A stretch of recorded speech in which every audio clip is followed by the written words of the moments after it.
fighting with leatherette. Okay, so I'm starting from this end. This is the catch end.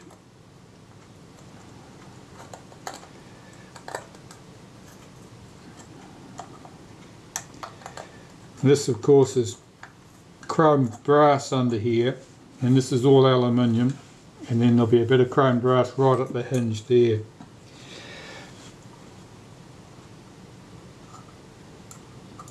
The Zeiss bumps will be formed where there are dissimilar metals. In this case there'll be nickel plated brass rivets, and they'll be going through the aluminium door and the chromed brass catch,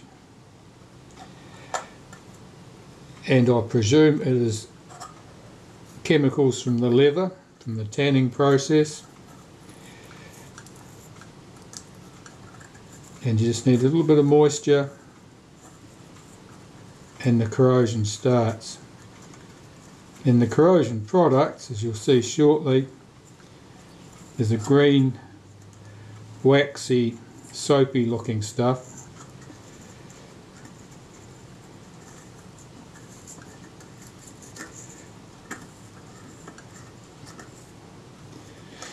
And the chemists among us would probably tell us what that is. Alright, I'll peel that back, and you can see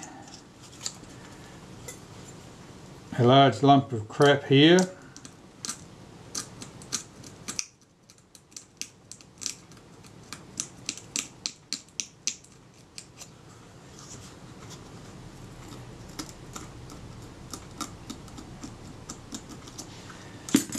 It has pushed up the leather and caused those bumps. You can see the rivets here are clogged with that crap.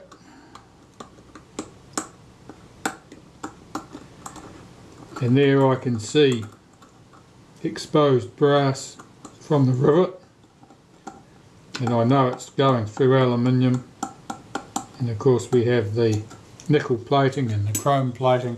So we've got a good selection of metals all up and down the activity series. Right, I'm going to try peeling this leather back. Generally this works well. You have to watch what you're doing. If you see any sign of tearing, which will be usually from the edges of course, you have to stop and reconsider. Either continue using a scalpel to cut it away from the body, or give up and retreat gracefully. This leather feels robust, which is remarkable when you consider it was peeled off the host animal a very, very long time ago. This camera probably made around 1950. Right, so we've got some big Zeiss bumps here. You can see that green crap. I suppose I could test that in some fashion, couldn't I? If it's in fact a soap, it will probably feel like soap if I put some water on it. Perhaps I'll experiment another day. Let's get this peeled off.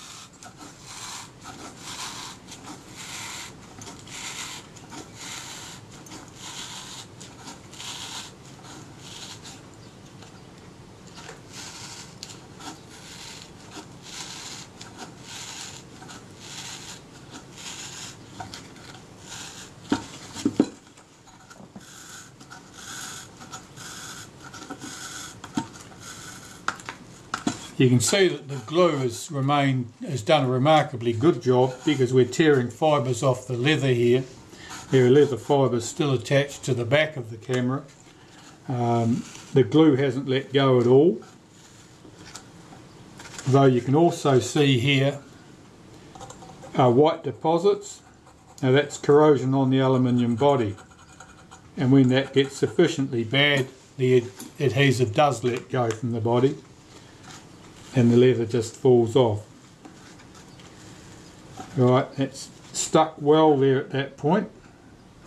So what I'm doing now is I'm just looking closely at the state of this here to see whether I should be fighting the leather off the rest of the way. Because I've peeled it back to that corner, there'll be no visible line on the leather if I glue it back from that point. So I'll probably stop right at that point, clean out these Zeiss bumps here, scrape all that crap out. Now the leather at this point, because it's been stretched, it means that effectively it'll be thinner over those bumps than leather nearby. And that means that you can never make those bumps entirely invisible. All you can do is reduce the effect of them. As you'll see, once everything is glued back, they'll either show as a slight bump, or just as likely they'll show as a slight depression in the leather. But they won't be as ugly as they were.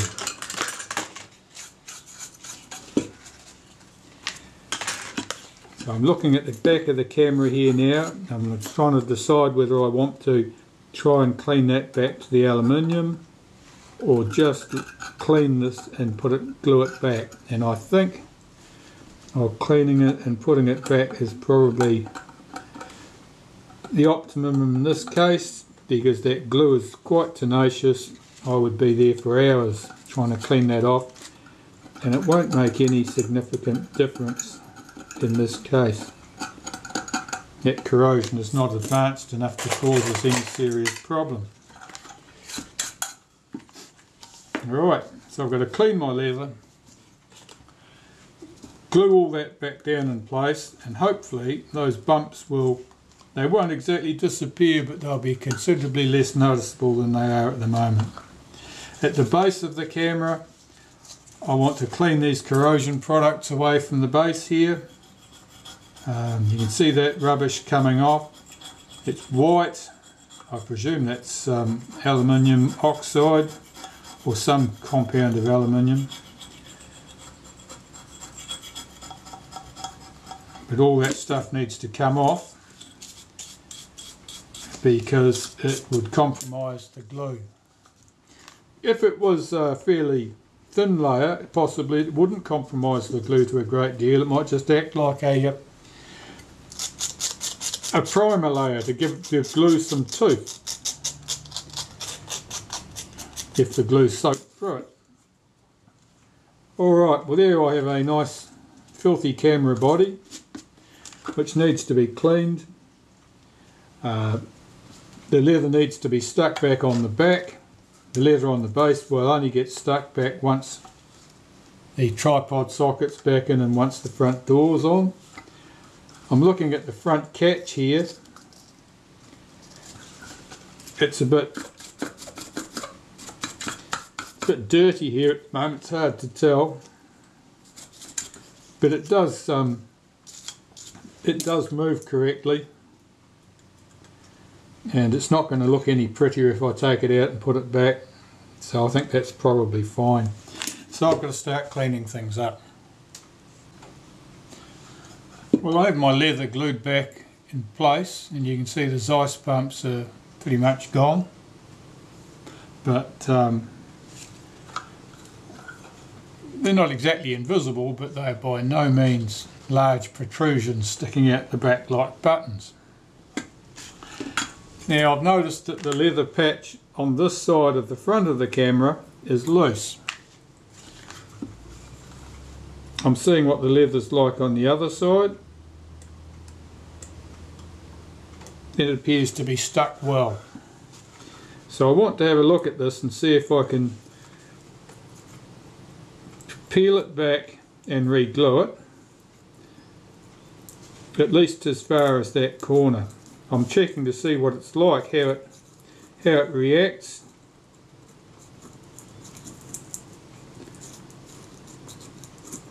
I don't want to lift it off completely without good reason.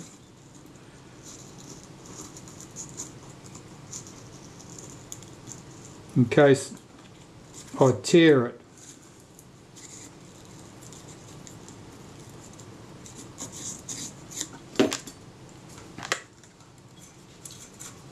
There's a lot of dusty corrosion products under that leather.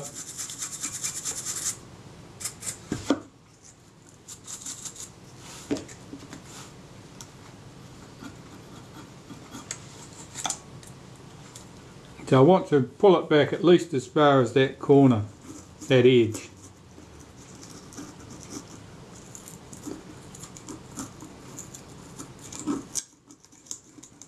It might go back all the way.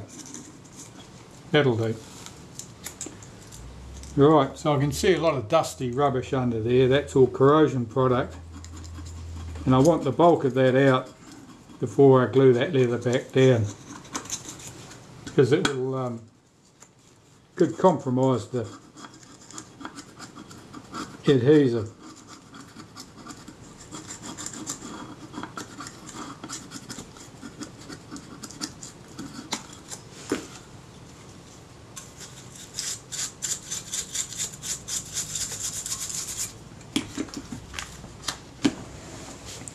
Clean that up with some solvent, put some glue there, glue that back down. Alright, with the body to my satisfaction now, the leather on the back is looking pretty good. It'll improve even from that once I put some polish on it, once I've finished doing the camera. The leather's glued back down on the front of the camera. That's stuck down well, nice and neat. The rest of the body's been cleaned up. Around the inside of the film gate at the back of the bellows there, some of those edges had lost a bit of paint, a bit of white corrosion product there, and I've just cleaned that up and put some matte black paint around those edges so they won't be reflecting light back to the lens and potentially being a source of low contrast. So the body is pretty much dealt with now. That's cleaned up almost to my satisfaction anyway, and I can turn my attention to cleaning up other parts after that. The first thing I'll deal with will be these bellows struts. They need a lot of cleaning. I'll check them. Almost certainly pieces will be bent that I would like straight, and pieces are straight that I would like bent. So they'll need a little bit of adjustment, I would think, in order to get them cleaned up, working correctly and sitting correctly in the camera.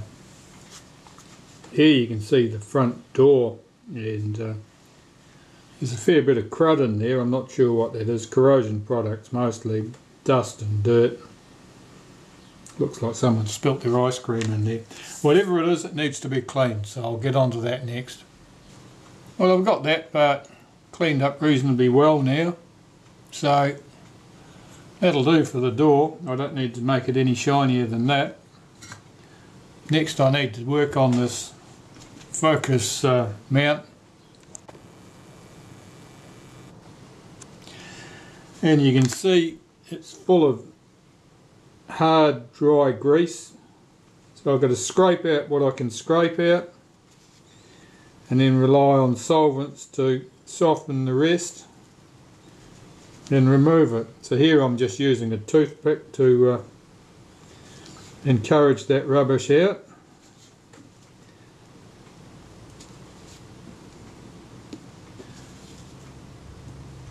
The inner and outer helical are currently soaking in some degreaser prior to being put through the ultrasonic cleaner.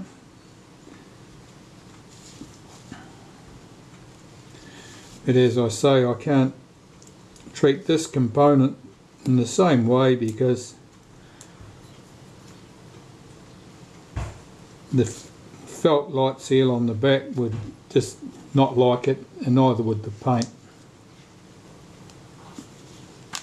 Some solvent, I think.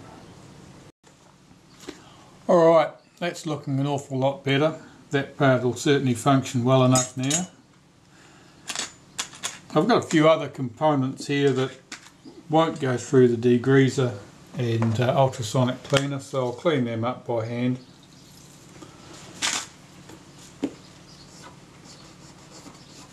The focus scale ring here is got old grease and dust on it, which I want out.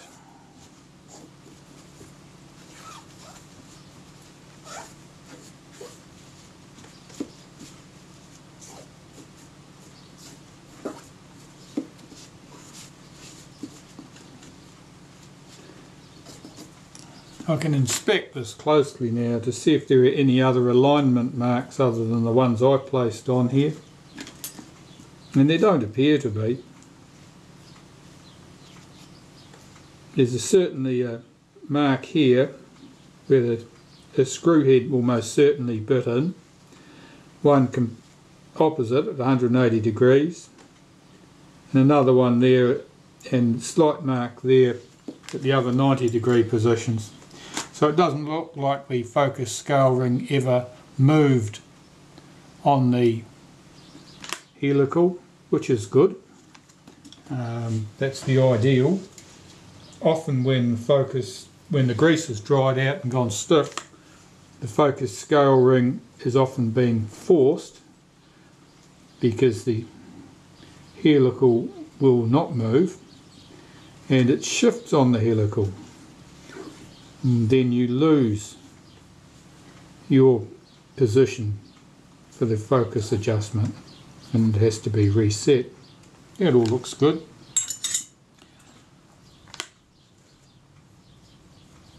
I'll just give the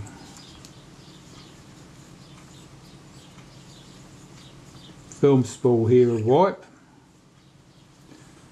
That's thermosetting plastic, a Bakelite type material. It's pretty robust. What else have I got here? Oh, I've got that rangefinder. Yes, you can see there that doesn't return by itself. That's what had happened. That was the position it was in the camera. The focus has been racked out to a close focus position, which pulls the rangefinder arm out forward. Normally, of course, this spring here would return it to position, but it's so sticky here at the pivot that that's not happening. Yeah, that could be down to corrosion, but most likely it's down to dried grease. So I'm looking at the state of this, see what sort of condition it's in. I'll check it and see what it's like to look through. Well, it's pretty hazy, but actually it's works quite well. Anyway, that'll have to be stripped and cleaned. Alright, I'll start stripping this rangefinder down.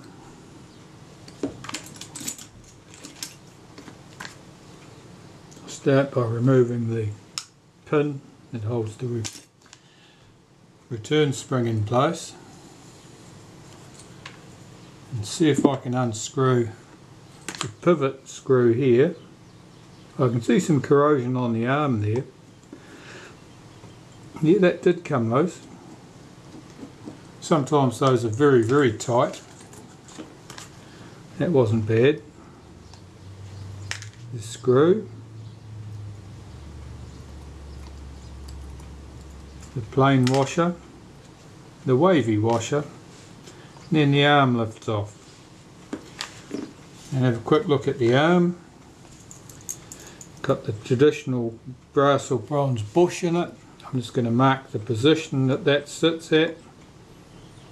Put a little scratch on that bronze bush so that I can align that part back in the same place when I reassemble it. And the body of the rangefinder. Well, I'll remove the prism from the end. 2 screws on the body here. They also serve to adjust the position of the prism, which adjusts the vertical alignment of your images. And this prism, there's one little screw here at the top that holds the glass prism block into the housing. You leave that alone. If you disturb that, you could disturb the position of the prism, and then you won't get your horizontal alignment correct without an awful big fight. So leave that screw alone.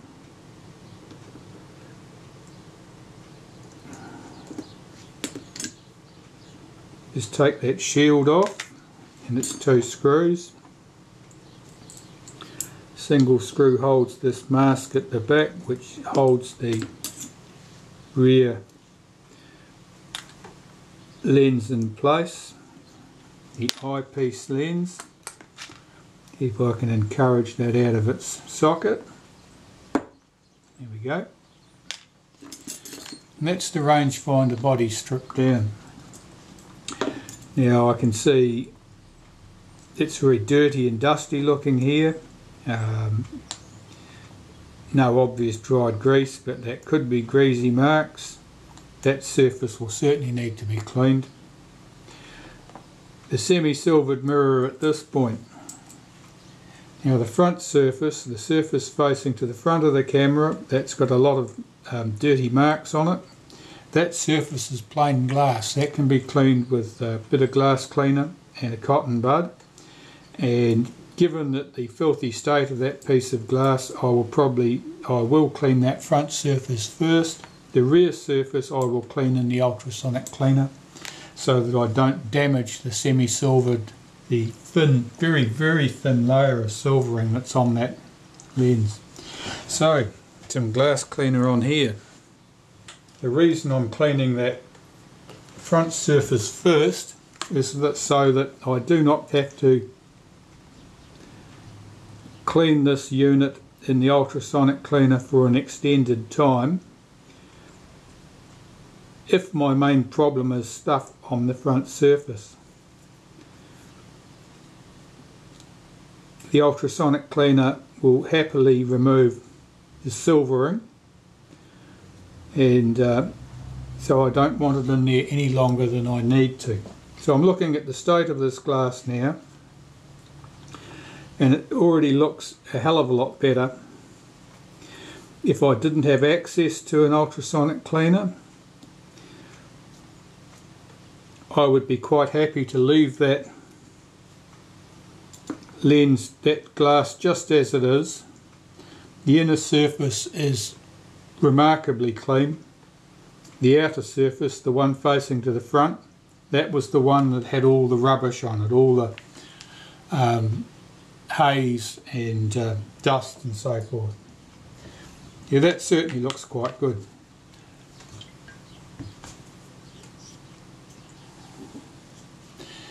Now I'm going to clean the body of the rangefinder here where that arm pivots on it, to remove any grease and other rubbish prior to putting this in the ultrasonic cleaner.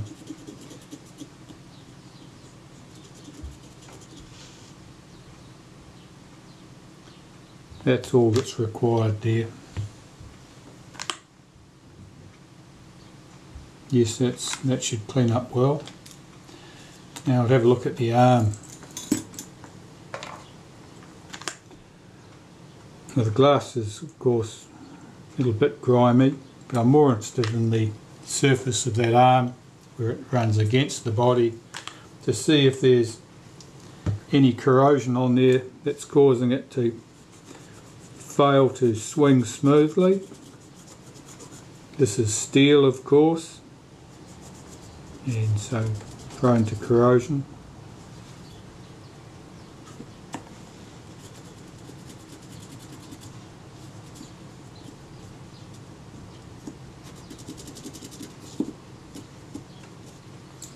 There is some corrosion visible here, but it's not on a surface that rubs against anything, so it's not going to cause us any problems. And this surface looks pretty good. So I think that with the bronze bush or brass bush cleaned and a little smear of molybdenum paste, that this arm should swing as smoothly as it ever did. So I'm quite happy with the condition of that. I will clean the glass lens. I'll start with the outer surface because it's the easiest to get to and the easiest to see that you've got clean, because it's plain or close enough to it. The inner surface is concave. It's very difficult to judge how clean you've got a concave surface because you can't judge from the reflections quite as easily as you can with a convex or a plane surface. So it's best to clean the plane surface first. It makes it easier to judge then by looking through the lens whether you have the other surface clean. And that looks very good. And again, I was just using some domestic window cleaner to do that job. You don't need deionized Martian ice water or anything of that nature. The rear lens eyepiece glass here, that's quite hazy and dirty. That'll certainly have to be cleaned by hand. And the prism, I'm looking at the state of this. The front surface is a little bit hazy and dusty. It may be a bit on the inside surface too. These prisms, this layer here has been mirrored and painted black.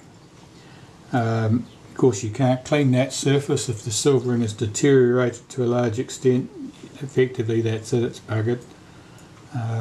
On later cameras, on the 3C, they used a plain glass prism here, no silvering. They relied on total internal reflection to shift the light around the corner 90 degrees. And if you have one that's a later camera with a plain glass prism, it's important to have all three faces clean.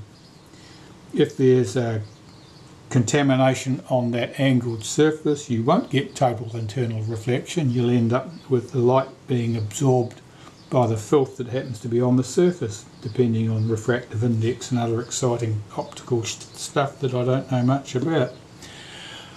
Right, I've got to clean this in the cleaner and come back, clean the other little components up and reassemble it all.